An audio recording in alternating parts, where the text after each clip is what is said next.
To get you up to speed on the latest in sports, I'm Gerard de la Peña.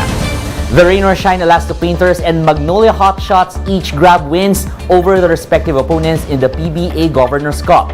Marty Bautista has the full story. The Rain or Shine Elasto Painters held an 8-point lead against the Terra Firma Jeep with 3.5 minutes left in the fourth quarter in the PBA Governor's Cup. The Jeep then rode on an 11-3 run in the ensuing minutes to tie the game at 116 with just under a minute to go. After trading baskets, Rain Ambatak battled through the double team and dished it to a wide-open Leonard Centillan for an easy layup with a second left. Jeep import Jordan Williams had one last chance to win the game, but his contested three was off the mark. Rain or Shine survives a meltdown, 120-118. Playing without an import, Greg Smith, due to FIBA clearance issues, locals stepped up, led by 25 points from Andre Caracot and 21 from Santillan. This is Rain or Shine's second win in 6 games, and they are now tied with Terra Firma with identical 2-4 win-loss records. The talk in the dugout was just everybody just make a contribution, step up, everyone make an effort. No, we feel good about our locals, no, especially for running our system, especially for putting out the effort on defense.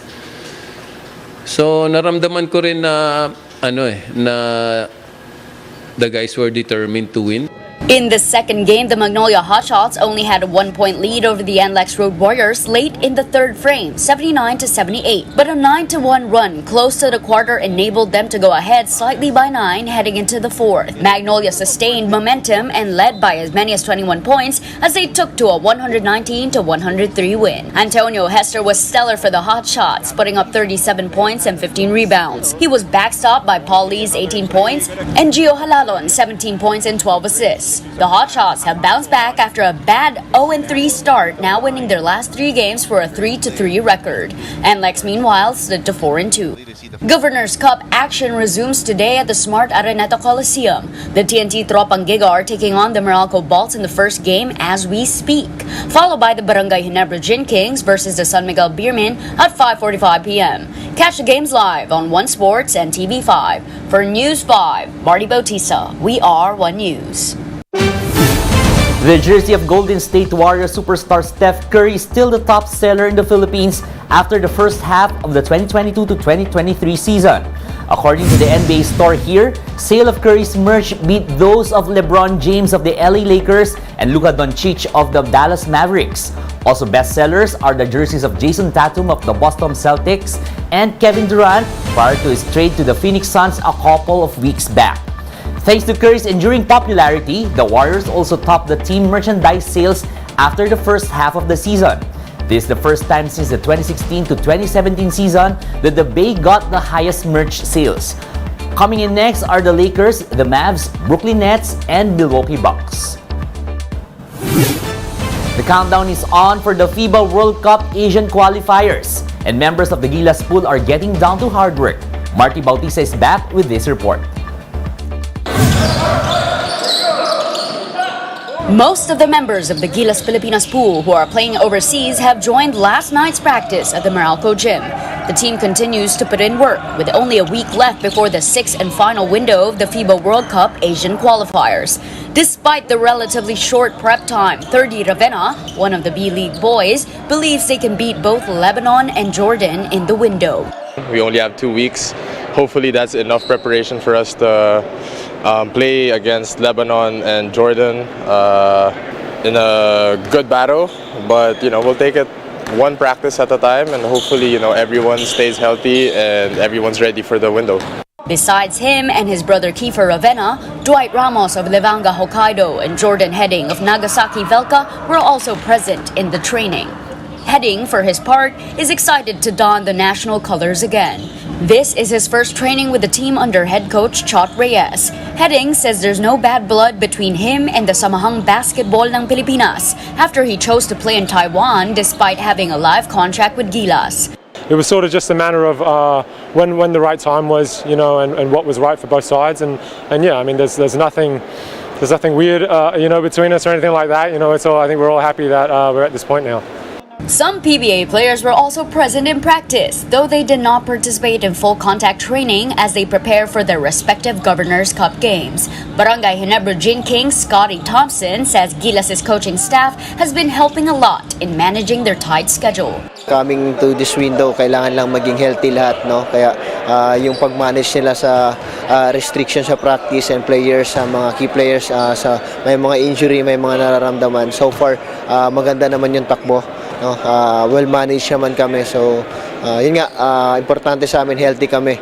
Coach Chot, meanwhile, confirmed that Bobby Ray Parks Jr. will arrive from Japan this Saturday. Gilas' next training will be on Saturday as well. The national team will play Lebanon and Jordan on February 24 and 27, respectively. Both games will be played at the Philippine Arena in Bulacan.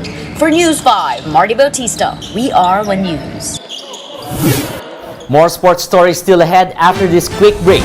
Keep it here on One News.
You're still watching the game on One News Now. I'm Gerard de la Peña. Street tennis is becoming a favorite pastime for the people of Rwanda in East Africa. So much so that local authorities are turning the streets of capital Kigali into mini courts on car-free days, where young and old people alike can play the game. Smaller courts mean players must be quicker to hit the shots of their opponents. Rwandan sports officials say the game is very affordable and can be played by anyone as long as there's space. Street or road tennis was invented in Barbados in the early part of the 20th century, specifically for the working class who cannot afford to play lawn tennis. Back here at home, the Cherry-Tigo Crossovers ascend as the co-top team in the PVL All-Filipino Conference. The PLDT high-speed hitters, meanwhile, grabbed their first win in the new conference. Here's the story.